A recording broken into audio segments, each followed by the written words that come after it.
Hello po, ako po si Princess Kishelin. Nag-aaral po sa 6th grade 3. Ang paborito ko pong subject ay Pilipino. Paglaki ko, gusto ko maging doktor. Mahilig po ako mag-drawing at mag-color.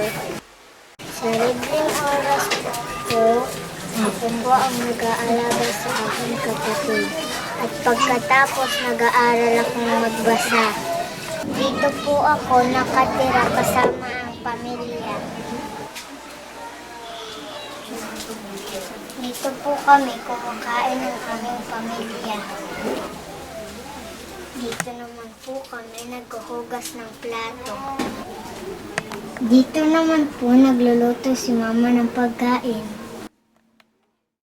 Ito po ang aking mama, si Marlene Selvito. Ito po ang aking kapatid na si Christopher. Ito po ang aming higaan. Dito po ako natutulog kasama ang nanay ko at ang kapatid ko.